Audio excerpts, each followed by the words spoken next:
My name is Claire. I'm 34 years old, and I used to think I understood what forever meant.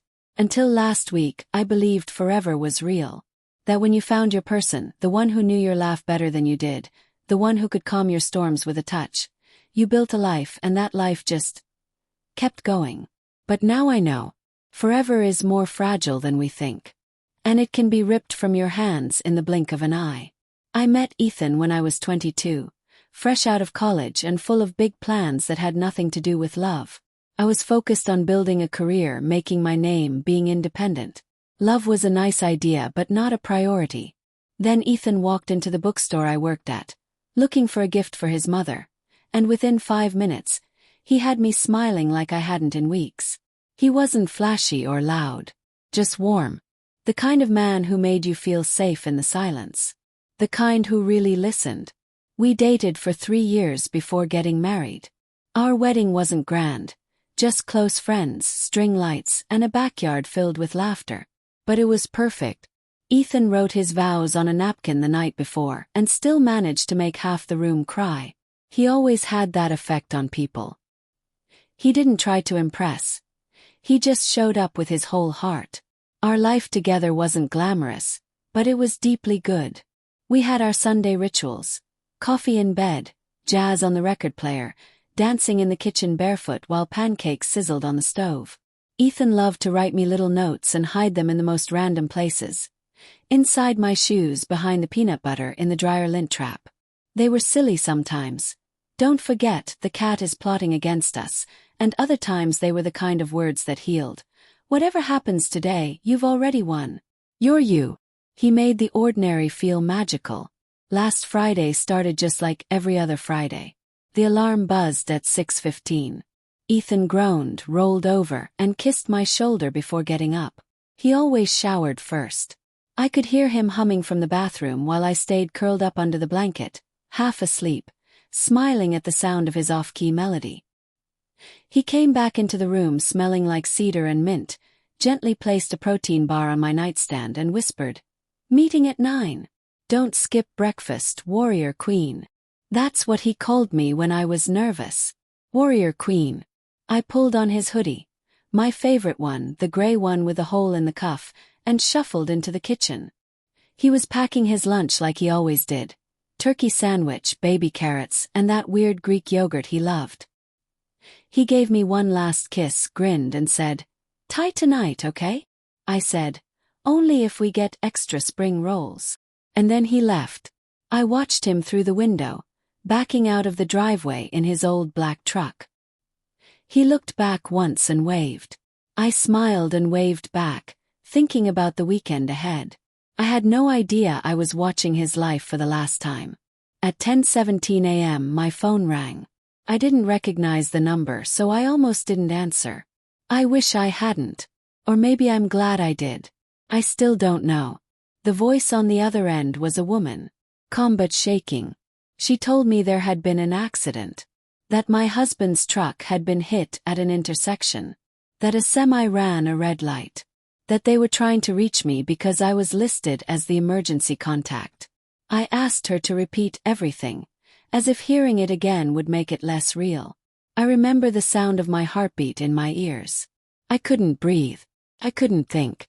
I just remember whispering, "No. Mo, mo, mo." Not Ethan. They told me it was quick. That he probably didn't suffer. That he lost consciousness instantly. I don't know if they were telling me the truth or just trying to spare me a nightmare. But the nightmare had already begun. The hours that followed were a blur. Friends came. My sister held me while I screamed into her shoulder. I remember the paramedics, the coroner's voice on the phone, the awful task of identifying his belongings. His watch. His wedding ring. His wallet with the photo of me at the beach, the one he always carried. I didn't eat. I didn't sleep. I just sat on the couch in his hoodie, staring at the front door like he might walk through it and say, "Just kidding, babe. Gotcha." The funeral was 3 days later. I wore black, of course, but it didn't matter. Nothing did. People kept hugging me, telling me how much they loved him, how sorry they were. I heard the words, but they bounced off me like raindrops on glass. I just kept looking at the closed casket, thinking, why is he in there? That's not right. That can't be right. I couldn't cry. Felt hollow. When they lowered him into the ground, something inside me cracked. I remember grabbing a handful of dirt, letting it slip through my fingers and thinking, this isn't the end. This can't be the end. Because how could someone like Ethan just be gone? How could all that laughter, all those notes, all those dances in the kitchen vanish into nothing? The house after that felt like a museum. Everything was in its place, untouched. His slippers by the bed. His toothbrush in the cup. His coffee mug in the sink. I couldn't bring myself to move any of it. His scent still lingered in the closet, and sometimes I'd just sit there on the floor, surrounded by his shirts, breathing him in like it would somehow bring him back. I left his last text pinned to the fridge. Let's get Thai tonight. Miss you. Like a ghost, that message haunted me. It felt like the last page of a book I never wanted to finish. And then, exactly 1 week later, at the same time they said the accident happened, my phone buzzed. 10:17 a.m. New message. From Ethan's number. Froze. My hands shook. My breath caught in my throat. The message said just 3 words. I'm still here. I remember the day of the funeral like a silent film set to the wrong soundtrack. The world outside moved in color, with sunshine glinting off windshields and birds chirping in perfect harmony. But inside me, everything was black and white, grainy and distant. I was dressed in a navy dress I found folded in the back of my closet, a dress I hadn't worn since my cousin's wedding 3 years ago. Now it clung to me like grief, stiff and awkward, never meant for mourning. People kept touching my hand, or my shoulder, or brushing my hair from my face like I was a wounded child. They kept saying the same 3 things on loop. He was a good man. This is such a tragedy. If there's anything you need. But what could I say? What I needed wasn't a casserole or a ride home. What I needed was for Daniel to walk through the chapel door, arms outstretched, laughing that wide, dimpled laugh that could melt any of my bad moods in seconds. What I needed was impossible. His mother sobbed the entire service. Her cries had this raw, animal pain to them, like her soul had cracked down the middle. I wanted to hold her. I wanted her to hold me. But there was this invisible wall between us now. A wall built by shock, regret, and the unbearable truth that neither of us had gotten to say goodbye. When the pastor read the eulogy, I flinched at every word. It felt like someone was chipping away at his memory, trying to reduce the full complexity of his life into neat little paragraphs.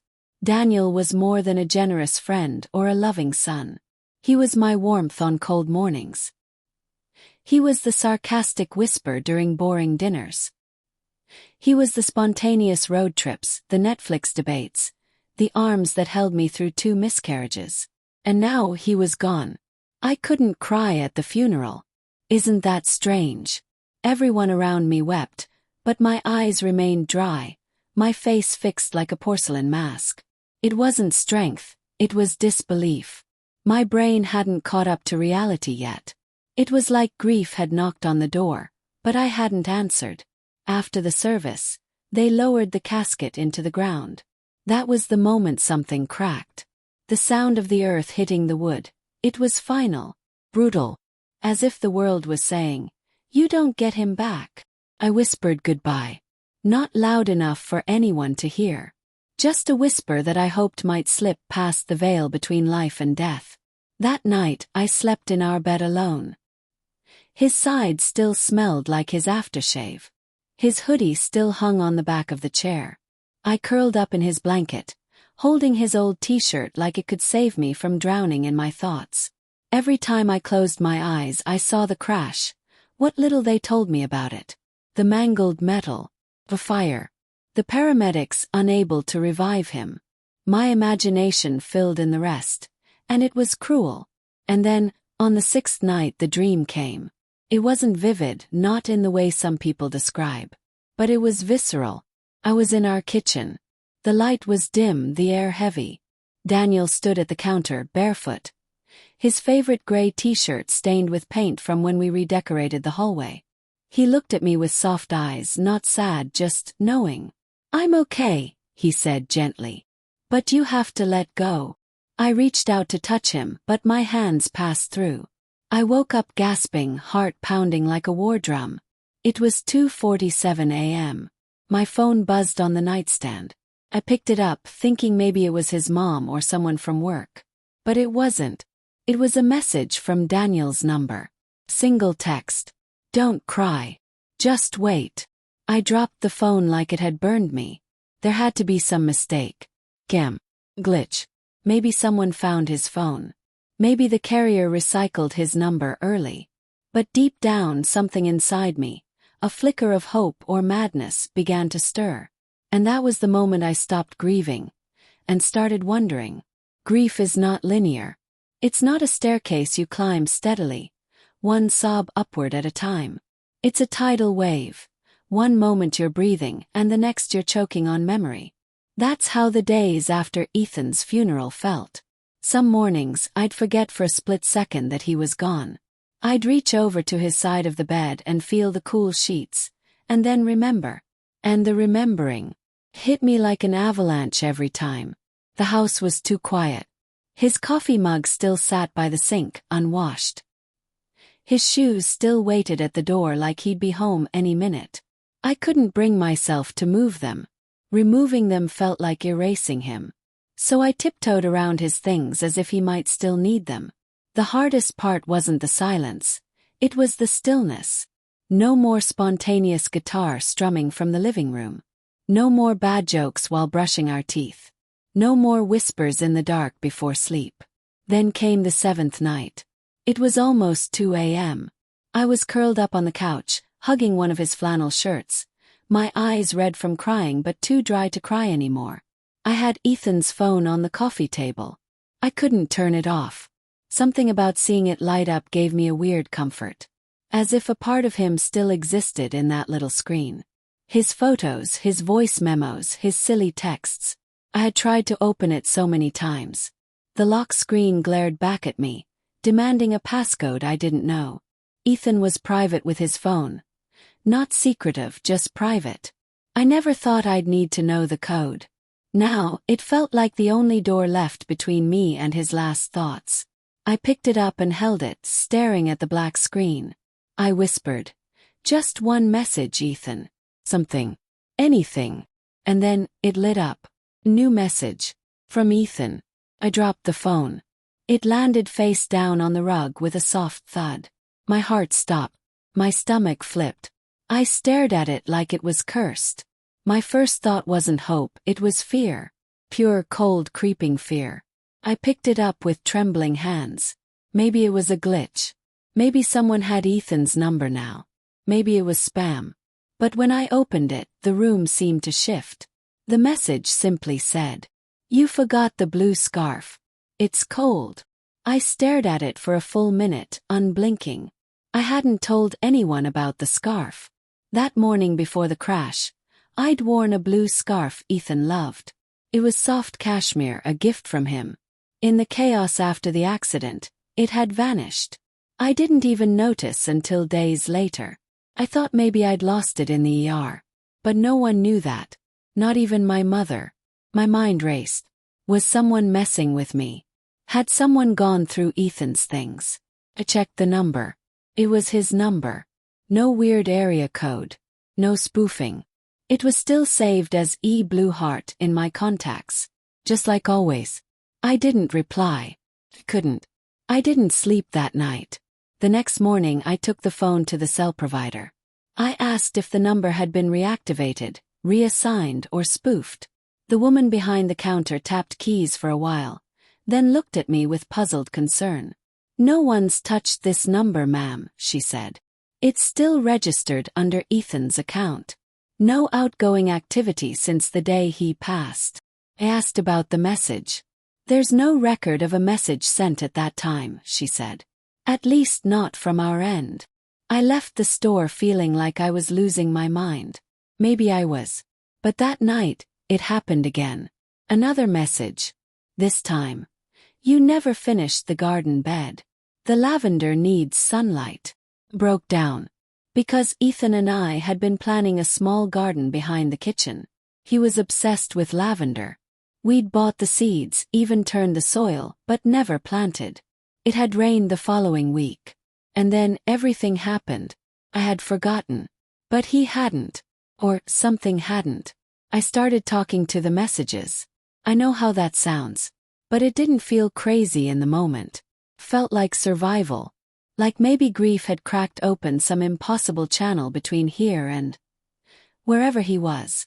The next few messages didn't scare me. They comforted me. Some were mundane. Don't forget to feed Junie. You left the porch light on.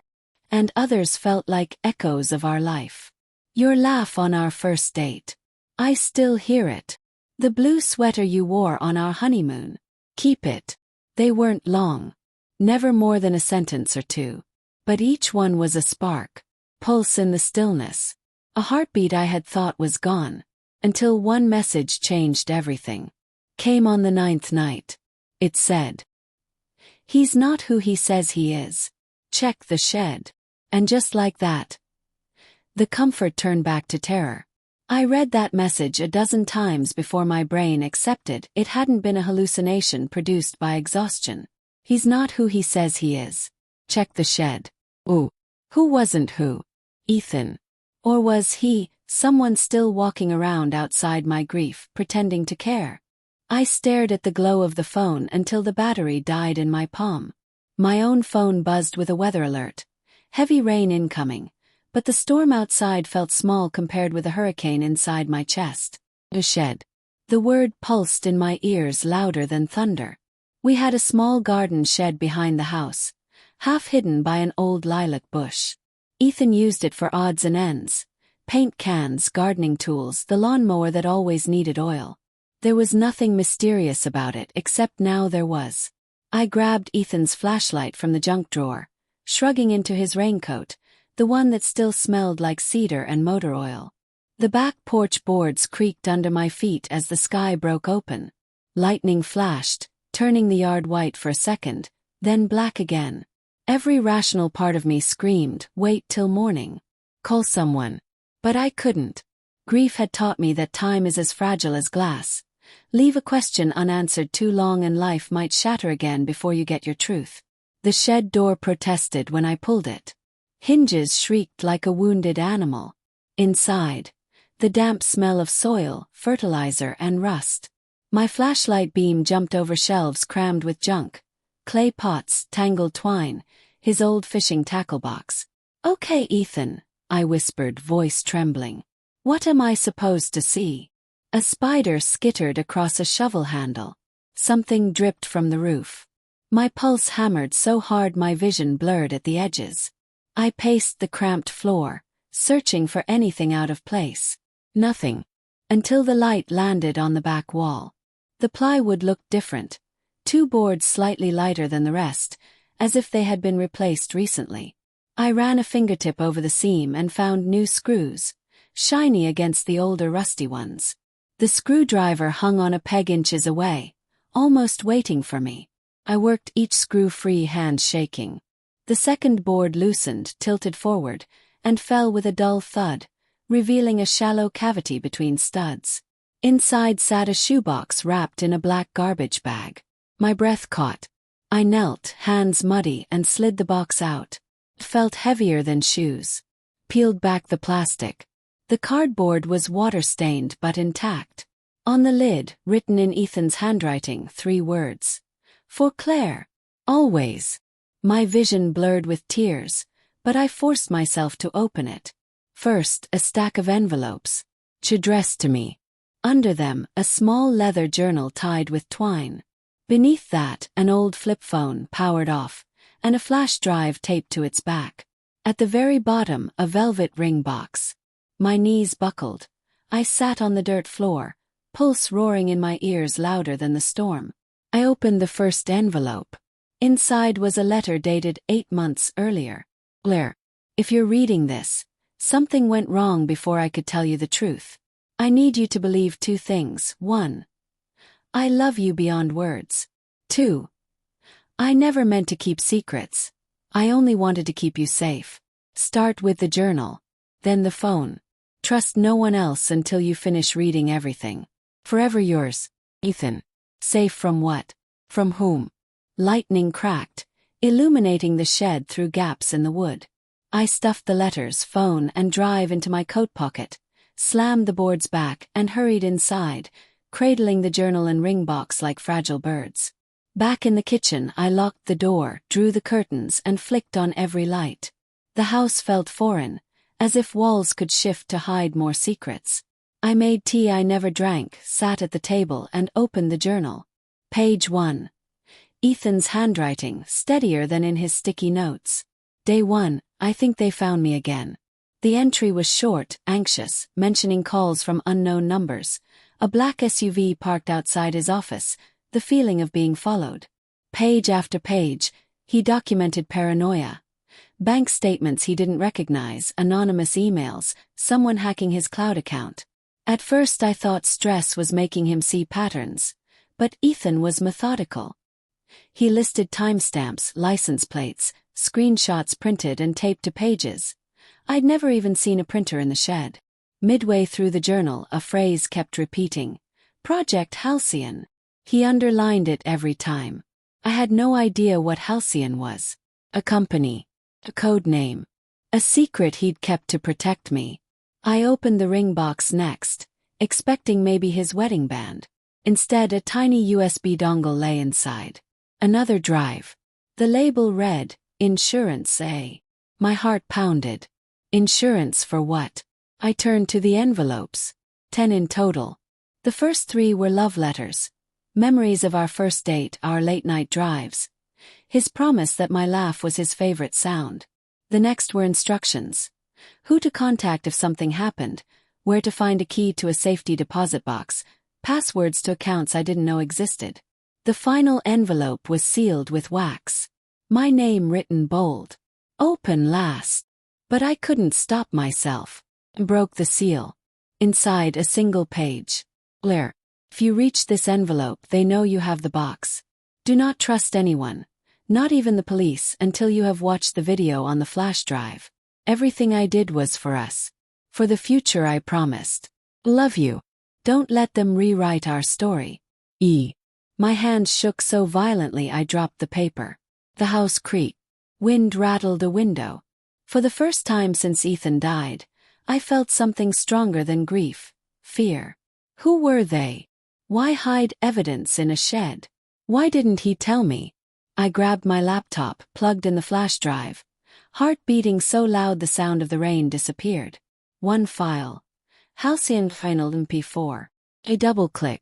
Static. Then Ethan's face filled the screen. Eyes red-rimmed, voice low.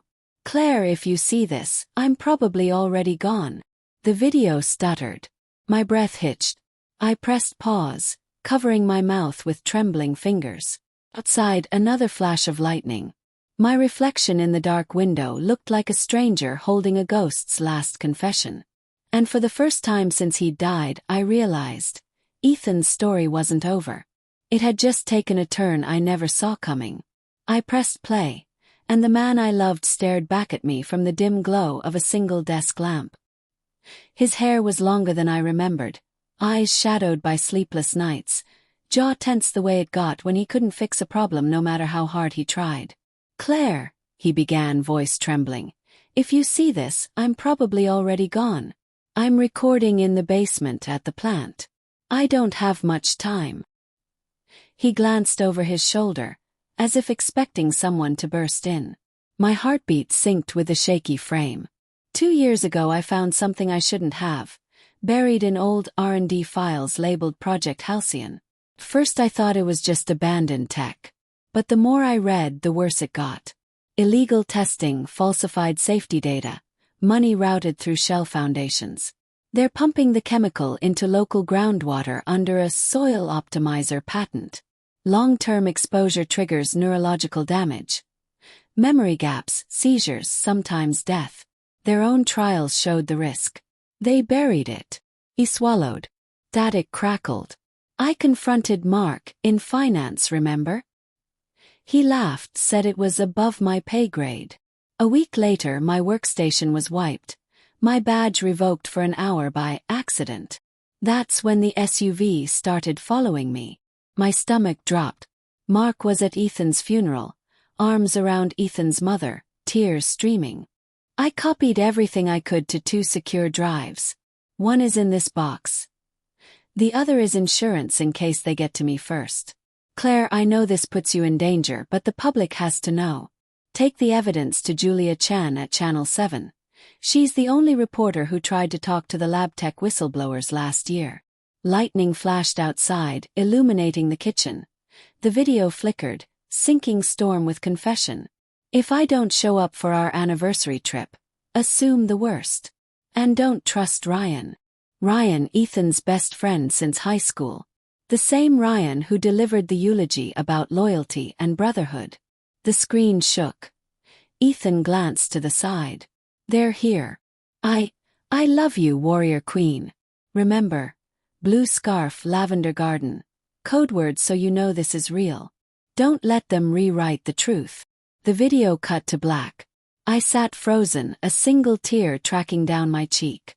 Outside, rain battered the windows like desperate fists. I rewound, watched it again, pausing on each still frame until his expression etched into my bones. Danger. Urgency. Love. Blue scarf, lavender garden. He'd woven proof into the texts. This wasn't a hacker. It was Ethan's contingency plan, triggered automatically. Or someone following his instructions. I powered up the old flip phone from the box. After a flicker, a plain white screen asked for a passcode. I tried our anniversary. 0607. The phone unlocked. Only one app. Halcyon.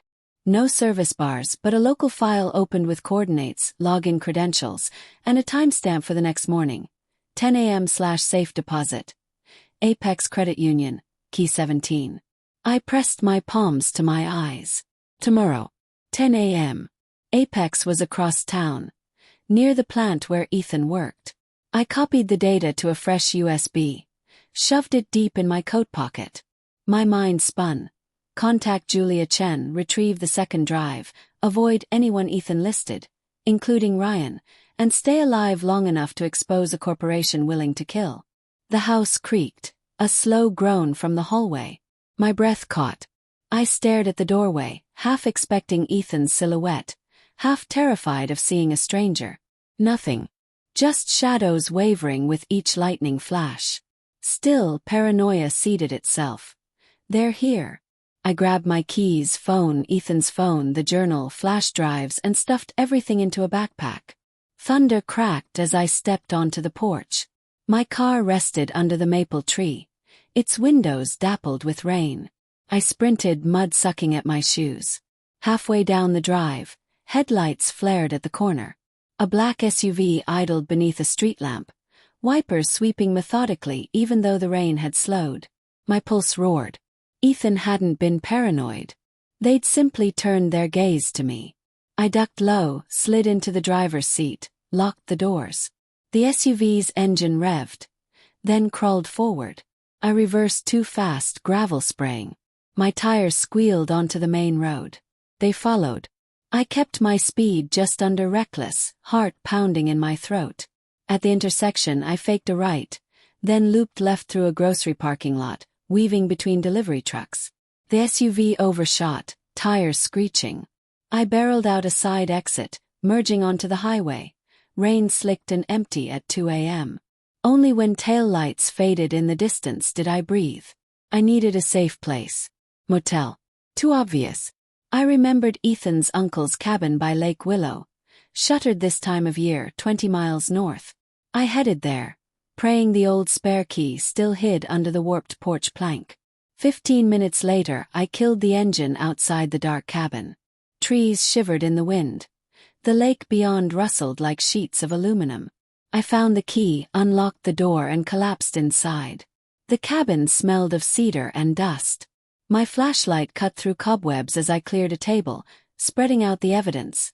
Journal, drives, phone, letters. Each felt heavier than the last. I opened the envelope marked key locations and mapped out Ethan's notes.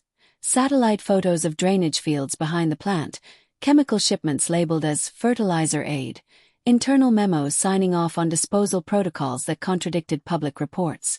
One memo bore Ryan's digital signature, approving a hush payment to a subcontractor. My phone buzzed. A new text, Ethan's number again. Trust the sunrise. Check letter 3 at 6:14. I flipped through the envelopes, found number 3. I forced myself to wait while dawn bled faint light through dusty windows. At exactly 6:14 a.m., I tore it open. If you're reading this at the cabin, good. I hoped you'd go there if the house wasn't safe. Under the floorboard near the hearth is a metal box. Dad's old ammo tin. Inside are Polaroids and the rest of the data card. Take everything to Julia. But first call Detective Marquez. He's dirty but owes me a favor. Tell him the phrase, Lilac Winters. He'll meet you at the Union and keep eyes on you until the handoff. I love you, C. See you in every sunrise. I pried up the floorboard. The tin was exactly where he said. Inside, Polaroids of us planting lavender, laughing, kissing with dirt-smeared faces. Taped to one photo, an SD card labeled Halcyon. Tears blurred the images. Ethan had hidden breadcrumbs in our memories, trusting love to guide me. But trusting Detective Marquez. Dirty but indebted. The risk trembled in my veins. The sky brightened. 7:02 a.m. 3 hours to the safe deposit window. I shoved the Polaroids and SD card into my bag, wiped tears with Ethan's sleeve. Okay, warrior queen, I whispered, using his name for me like armor. Let's finish what you started. I locked the cabin, turned toward the dusty road and felt, for the first time since the crash, something other than despair. Purpose. Apex Credit Union opened at 9 a.m., but I was parked across the street by 8 o'clock, engine off, heartbeat louder than the tick-tick of the hazard light switch. Ethan's backpack sat on the passenger seat. Journal, flash drives, envelopes, everything. I kept one hand on it the way a mother steadies a newborn's head. The sky over the plant's smokestacks glowed sickly orange. I tried not to imagine what chemicals colored that sunrise. Instead, I rehearsed my plan. Retrieve safe deposit box 17. Call Detective Marquez. Use the phrase, Lilac Winters. Get to Julia Chen at Channel 7 alive. Simple list. Terrifying execution. At 9:05 I crossed the street, hoodie up, sunglasses hiding tired eyes. The lobby smelled of lavender air freshener. Ironic, considering Ethan's code word. My shoes squeaked across polished tile as I approached the counter. Safe deposit, please, I said, sliding my ID under the glass. The clerk, a red-haired woman with a chatty smile, typed, frowned at her monitor. Box 17. We don't have a record in your name. It's under Ethan Carter, I whispered, pushing our marriage license copy through. She compared signatures, nodded, and passed me a brass key engraved 17. My pulse throbbed in my ears. The vault was colder than the lobby. Rows of metal doors gleamed under fluorescence. My key slid in with a clunk. I exhaled and pulled out a steel box, carried it to a private booth. My hands trembled as I lifted the lid. Inside lay 3 items. A slim manila envelope labeled Halcyon, blood panel number 7. A worn paperback. On the Road by Jack Kerouac. A plain metal USB drive taped to the book's back cover.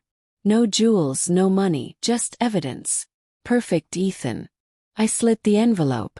Lab reports spilled out. Toxicology results comparing groundwater near the plant to blood samples from workers.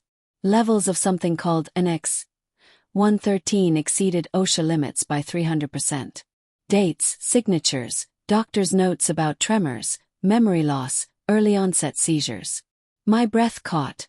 One of the names was Ryan's younger sister, Lydia. She died last year from unknown neurological complications. Ryan never talked about details. Now I knew why.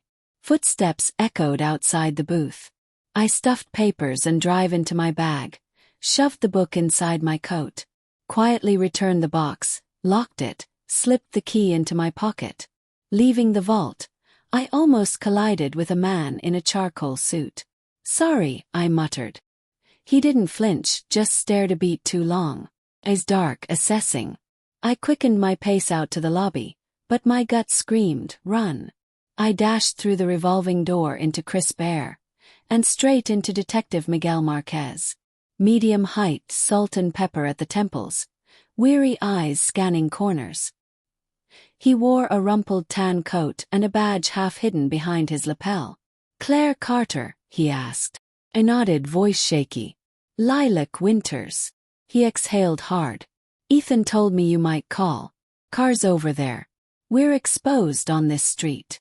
How do I know I can trust you? I hissed. You don't, he said. But those men behind you. He inclined his head toward the revolving door. They're definitely not here for a mortgage. I glanced back. The charcoal suit man exited, flanked by two others. Their eyes locked on me. Marquez grabbed my elbow. Move! We sprinted to an unmarked sedan. He shoved me in, gunned the engine. In the mirror I saw the men hustling to a black SUV, the same model that chased me. Adrenaline flooded every cell. Marquez weaved through traffic, tires squealing. Tell me you have the second drive. Clutched my bag. Yes. And more. He nodded grimly. Good. Because Ryan Whitaker just ordered an emergency injunction to seal the investigation files. He's cleaning house. My stomach lurched. Ryan's behind this. Ryan and a handful of Halcyon execs. The SUV tailing you. Private security under a shell company. How deep are you in this? I demanded. Marquez's jaw tightened. Deep enough that IA suspended me last week. Ethan bailed me out once. Now it's my turn. He took an exit toward the industrial district. We'll hide at an old evidence lockup. Softline. You copy everything. I'll get Julia Chen there. I texted Julia a single sentence. Halcyon proof. Come alone to 74 Pierce Road 1 hour. She replied instantly. Woman running locked. 30 minutes later we pulled into a disused warehouse. Broken windows, graffiti, but heavy steel doors still locked tight. Inside, Marquez cleared a dusty desk, booted an ancient laptop powered by a portable battery. Copy to 3 drives, he said. We lose one, we still win. As data transferred, I scanned the toxicology sheets again. My vision blurred. Names I knew, faces from company barbecues, all sick and silenced. Ethan's fury in every margin note. An engine rumbled outside. I tensed, peeking through blinds. Julia's compact car. Relief flooded. She slipped in, camera bag slung across shoulder. Short hair, determined eyes. Claire. Detective, she greeted. Let's see the smoking gun. I handed her the USB and reports. She skimmed, jaw-dropping. This is Pulitzer material and corporate Armageddon. A door slammed. Marquez cursed, drawing his sidearm. They're early. Headlights fanned across broken panes. Black SUV and a second truck boxed the exit. Julia's breath hitched. They tracked me. Probably my phone, I whispered, horrified. Marquez pulled pallets to barricade. Copies at 78%, hold. A metallic bang. Front doors rattled. Voices shouted. A crowbar pried the latch. Julia snapped pictures of everything. If they take us, these files still exist in the cloud, encrypted. Adrenaline surged. I shoved the book, drives, and letters into Julia's bag. If something happens, run. Publish. The door burst inward. Ryan strode in, suit immaculate, expression ice. Claire, give me the materials. You don't understand the stakes. I stepped back. I understand enough, Ryan. Lydia died because of Halcyon. His face wavered. You think exposing this brings Ethan back? It'll ruin families, tank pensions, shut down half the county. He gestured to his men. Take the drives. No one else needs to get hurt. Marquez raised his weapon. One more step. Gunfire erupted. Glass shattered, sparks flew off metal shelves. I dove, pulling Julia behind crates. Marquez fired back, hitting a security guard's leg. Ryan ducked, cursing. "Copy's done," Marquez shouted, sliding a spare USB across the floor to me. I stuffed it in my bra. Ryan barked. "Grab her." I hurled a smoke grenade Marquez tossed. When had he armed that? Gray plumes swallowed the warehouse. I grabbed Julia's hand, sprinted toward a side door Marquez indicated. Outside, cold air sliced smoke from lungs. Alarms in distance. Julia and I dashed down an alley. Sirens approached. Marquez must have triggered a beacon. Police cruisers screeched around the block. Ryan's SUV gunned the opposite way, escaping. Officers poured in. Marquez stumbled out, bleeding from a shoulder graze but alive. He shoved Ryan's dropped briefcase into an officer's hands. "Evidence," he rasped. Paramedics loaded him onto a gurney. He gripped my wrist. "Finish it." Julia bundled me into her car, tires peeling away before chaos swallowed the scene. In the passenger seat, I clutched the USB against my chest and wept. Not just grief but fury, relief, purpose melting together. Julia glanced over. "Broadcast goes live at 6. We'll share everything, Claire. Your husband didn't die for nothing." Outside, dawn broke fully. Pale gold across factory smokestacks. Toxic sunrise, but a sunrise nonetheless. And for the first time since Ethan's crash I whispered, "Thank you, my love. I'm still listening." 6 p.m. had never felt so close and yet so impossibly far. Julia's compact Hyundai groaned up the winding hill toward the Channel 7 transmitter, lugging 2 terrified hearts and every bite of proof Ethan had died to protect. The USB drive pressed against my ribs like a second heartbeat. I'd tucked it inside my bra right after the shootout. My palms still smelled of gunpowder and sweat. Julia kept one hand on the wheel, the other gripping her phone. We uplink from master control, feed the package, then push to the website. Even if they shut the station down, the story will already be mirrored to 40 servers. Her voice shook, but her eyes never wavered from the road. Wind whipped over the ridge, rocking the car. Thunder murmured in the distance. Another storm building, as though the sky itself wanted a front row seat. I stared out the window and caught a glimpse of the plant in the valley below. Its smokestacks stabbed the clouds, spewing plumes that glowed orange in the dying light. That glow had always been there. I'd simply never noticed how wrong it looked. 5:07 p.m. We rolled past the security gate. Channel 7's lot buzzed with vans. Satellite dishes tilted skyward like iron sunflowers. Inside the lobby, fluorescent lights hummed over a frantic hive. Producers barked into headsets. Editors sprinted with hard drives. The newsroom smelled of burnt coffee and adrenaline. Julia introduced me to Avery, the executive producer, thin, silver-haired woman with hurricane eyes. Avery shook my hand, then locked the front doors. "No one leaves. No one enters. Not until the feed's live." She signaled 2 guards, a retired state trooper and an intern whose bravado outgrew his blazer, to stand watch. We hurried into Edit 3. Screens glowed with graphics. Halcyon Scandal. A Channel 7 special report. Ethan appeared in freeze frame mid-confession, eyes bloodshot, lips parted, fear and love mingling in a single frame. I touched the monitor. "We have to keep his voice exactly as it is," I whispered. "Don't sweeten it. People need to feel it's real." A tech nodded, dragging the clip onto the timeline. Julia sat me in the anchor chair of Studio B, empty except for hot lights and the hum of the robotic camera. She clipped a lavalier mic to my collar, adjusted my hair. "You'll introduce the package. Speak from the heart. 30 seconds max, got it?" I swallowed shards of doubt. What if my voice cracks? "Let it crack," Julia said. "The truth survives imperfection." 5:29 p.m. I texted Detective Marquez, still in the hospital, bullet graze bandaged. "Going live at 6. How bad is blowback?" "Marquez." Phones exploding. County exec in closed door with halcyon lawyers. "They're terrified." "Good sign. Please stay safe." He responded with a thumbs-up emoji, then, "Tell them about Lydia." I tucked the phone away and breathed Ethan's mantra. "Warrior Queen." 5:42 p.m. Avery burst in pale. "We have company. Corporate lawyers downstairs with an injunction. They claim national security." Julia swore. "Stall them. 10 minutes." I peeked through a curtain.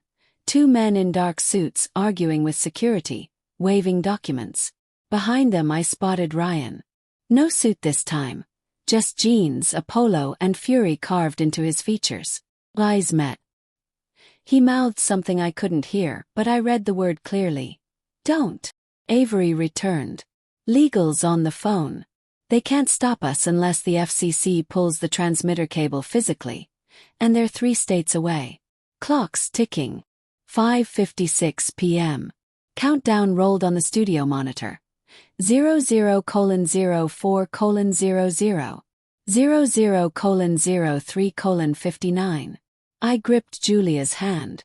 "If they cut power, we have battery backup and cell bonding. We'll stream from my phone if we have to." She slid another USB into my palm. "Mirror copy. Just in case." The control room intercom cracked. "Stand by, Studio B. We're taking you full after weather tease."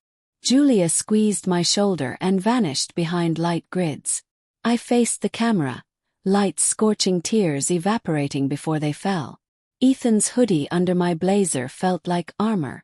00:00:30. Ryan's voice echoed faintly from the hallway, arguing with Avery's guard. Papers slapped against glass. 00:00:10. A hush settled over the control room, a collective inhale before truth. An air light glowed red. The floor director pointed at me. He spoke. "My name is Claire Carter. 1 week ago, my husband, Ethan Carter, died in what appeared to be a random car accident.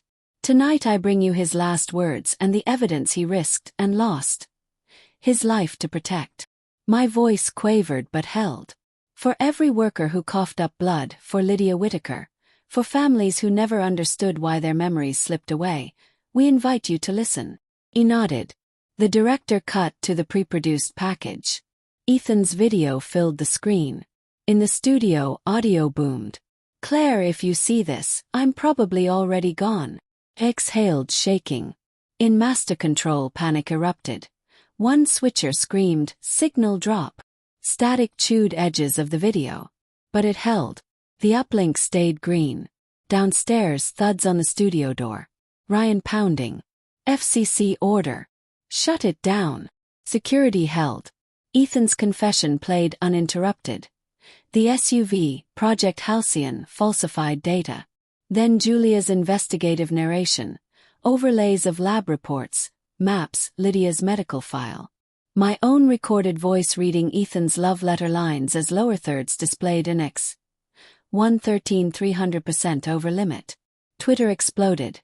Avery's tablet pinged non-stop. Hashtag Halcyon cover-up, hashtag justice for Ethan trending within 90 seconds. 6:08 p.m. The package ended on Ethan's photo with the caption, "He told the truth." Control cut back to me.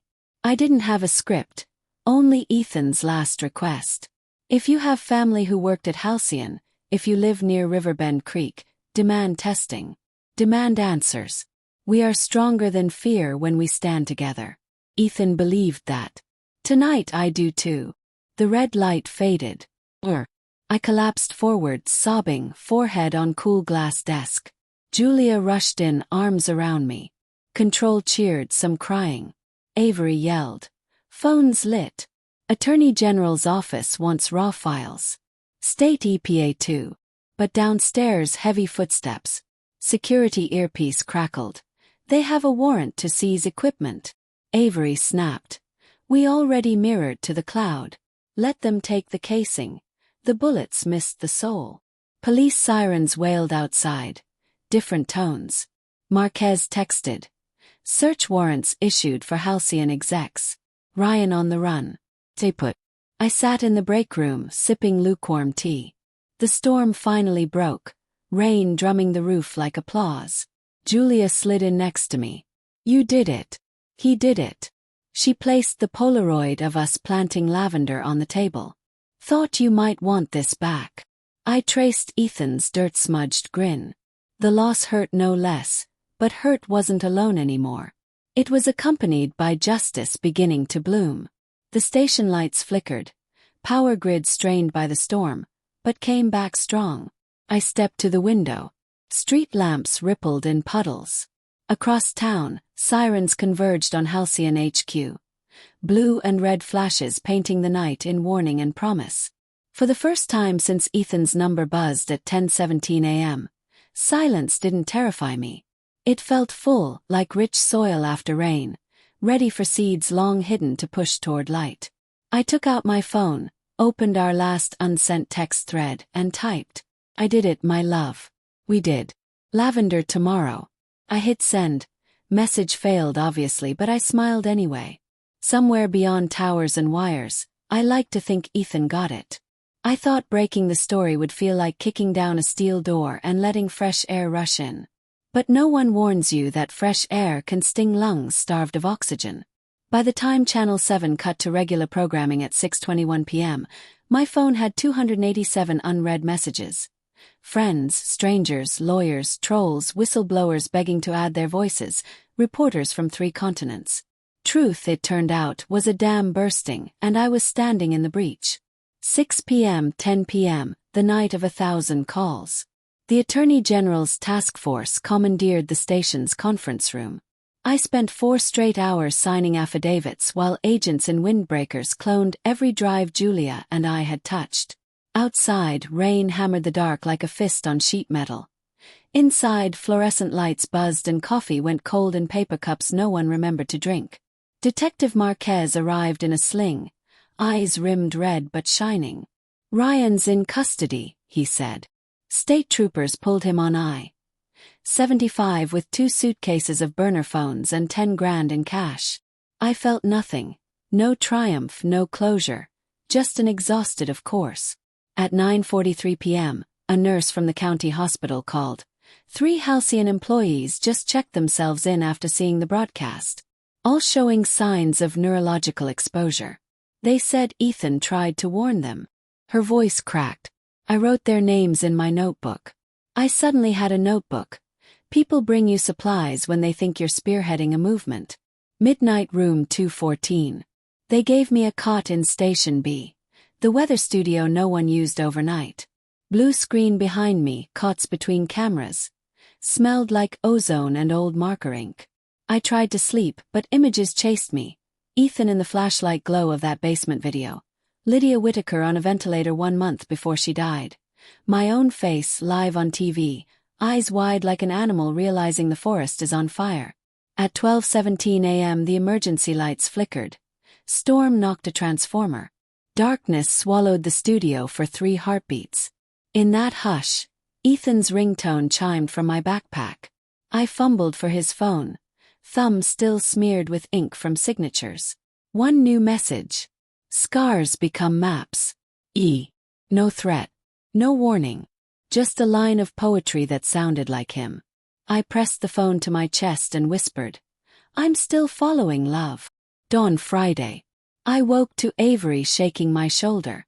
They need you downtown for the grand jury statement. Sunlight slanted through blinds, and for one disorienting second I expected Ethan to be making coffee in our kitchen, humming Sinatra. Grief still did that. Let the heart forget for half a breath, then slammed memory back in. On the drive, city billboards already screamed, Halcyon scandal. A local bakery had iced justice for Ethan on cupcakes in the window. It felt surreal, like walking through a movie set based on my life. At the courthouse, marble floors echoed with reporters' questions. I repeated the prepared line. I'm here to help investigators. No further comment. My voice sounded distant, as if spoken through water. Inside the chamber, 12 jurors, 2 prosecutors, and a stenographer listened while I retold every step. The crash, the first text, the shed, the bullets, the broadcast. When I quoted Ethan, "Don't let them rewrite our story," the stenographer's eyes glistened. The foreman asked me to clarify the timing of the texts. I admitted I still didn't know how they arrived from a disconnected number. No one scoffed. After the evidence, ghosts felt plausible. Mid-morning hospital victims ward. I visited the 3 employees. Carla, a line technician with tremors that made her coffee splash over the rim. Marcus, a security guard forgetting the names of his own daughters. And Alondra, a chemist who kept blinking like her vision stuttered. They thanked me, but I felt undeserving. I was just the messenger. Ethan had been the warrior. Leaving the ward, I passed Ryan wheeled into ICU, handcuffed, flanked by marshals. He looked thinner, haunted. Our gazes met. He opened his mouth. Maybe to apologize, maybe to beg. Kept walking. Mercy could wait. 3 p.m. Halcyon plant perimeter. Julia insisted I see it with my own eyes. Hazmat trucks, caution tape, drones mapping groundwater plumes. EPA scientists in moon suits carried soil cores like organs for transplant. A protest line formed at the gate. Families holding photos of workers, chanting. A teenage girl placed lavender stems on a makeshift memorial. I knelt beside her, added mine. Did you know someone? Yes. She nodded. My dad has seizures. He worked maintenance. Thank you for telling the world. I wanted to say I hadn't done enough. That truth was late, that Ethan should be alive. Instead I hugged her. Sometimes hope borrows your arms before your brain can argue. Evening news 6 days later. Channel 7 aired follow-ups nightly. Whistleblower interviews, medical bills piling up, county commissioners scrambling. Lawsuits multiplied. Federal hearings scheduled. In every segment, Ethan's name surfaced. No longer a casualty, but a catalyst. I couldn't stay in the city. The house dripped memories like leaky faucets. So I drove to Lake Willow Cabin with boxes of lavender seedlings. Spring had softened the ground. Kneeling by the porch, I pushed each root into soil, whispering the names of those hurt. Lydia, Carla, Marcus, Alondra, and the dozens yet to come forward. As dusk painted the water gold, my phone buzzed. Ethan's number. Plant them on the sunny side. They'll thrive. I smiled through tears. I whispered to the wind. I still didn't know the mechanism. Delayed messages. Pre-programmed triggers. Maybe one day I'd analyze timestamps, cell tower logs. For now, I let the mystery be a bridge, not a cage. I opened the last envelope Ethan had marked, for sunrise only. Inside, a Polaroid of us on our wedding day. Wind tangling my veil, his eyes crinkling. On the back he'd written, "If the worst happens, keep dancing barefoot, Claire. Scars become maps to places we survived. Follow them to somewhere new. Forever your warrior king. E." I pressed the photo to my lips, then tucked it in my journal beside the keynote speech I drafted for the upcoming Senate hearing. I wasn't done fighting. The war had just moved to a bigger field. That night, as I drifted to sleep in the cabin, crickets singing back up to the gentle lap of water, the phone buzzed once more. "Good night, warrior queen." I whispered back. "Good night, my love. Tomorrow we keep going." Sleep came without nightmares for the first time since the crash. In dreams, lavender stretched to the horizon, Ethan's laugh rolled across the fields, and somewhere a clock ticked forward. Not ending, merely beginning again. Capitol Room 214 smelled of old wood and television lights. Reporters packed the back wall. Rows of men and women in suits, Senate Subcommittee on Public Health, waited behind brass nameplates. I sat alone at the witness table, palms flat on a folder marked Project Halcyon. Inside were Ethan's notes, the blood panel charts, and the flash drive clone Julia kept hidden in her boot until 5 minutes before we entered. When the gavel struck, the hush felt heavier than any moment since the crash. "Mrs. Carter, the floor is yours." I told them everything. How a text from my dead husband led me to a shed, to a journal, to a corporate conspiracy so reckless it rewrote the water we drank. I recited Lydia Whitaker's medical file, Marcus's seizures, Carla's tremors. I played Ethan's video. The chamber lights dimmed while his trembling face filled 5 giant monitors. Staffers wiped tears. A senator covered his mouth. When the screen went black, I finished with his final line. Don't let them rewrite our story. Questions fired, timelines, chain of custody, personal safety. I answered each, voice steady, because fear had already taken the worst from me and left purpose in its place. 3 hours later, the chairwoman leaned forward. Mrs. Carter, what do you want from this committee? I took a breath that felt like standing on a cliff's edge. I want oversight. Criminal charges. Remediation for every community Halcyon poisoned. And I want the world to remember that one man tried to stop it and paid with his life. Pause. His name was Ethan Carter. The room stood in applause, rare in a hearing, but grief had turned into a banner everyone wanted to carry. As marshals led indicted executives past the cameras, one of them, Ryan, met my eyes. No hatred now, only a hollow resignation. He mouthed, I'm sorry. I gave a single nod. Apology was a seed. Justice, the soil around it. Winter came early, but the lavender at Lake Willow surprised me. Soft purple spikes pushing through frost-rimmed soil. I knelt, gloves off despite the chill, and inhaled a smell that was half summer, half memory. Behind me, the refurbished cabin windows glowed with firelight. Inside, a framed Order of Congress hung above the mantel. The Ethan Carter Whistleblower Protection Act. Signed into law. Julia arrived with thermoses of cocoa. We sat on the porch steps, watching breath plume in the cold. EPA just released new numbers, she said. Groundwater phosphates down 40% since the shutdown. Smiled. Still a long way. True. But look. She pointed at the phone in my lap. Ethan's old device, screen cracked, battery somehow eternal. A single notification pulsed. Proud of you. E. Tears blurred the snowy pines. I typed back, even knowing the message would never leave the outbox. I kept dancing barefoot. Night settled, quiet and vast. Wind stirred dry leaves, sounding almost like distant applause. I pictured Ethan leaning in the doorway, hoodie sleeves pushed up, that half smile that said told you so. Maybe the texts were coded delays, maybe divine, maybe my grief's circuitry sparking hope. Does it matter?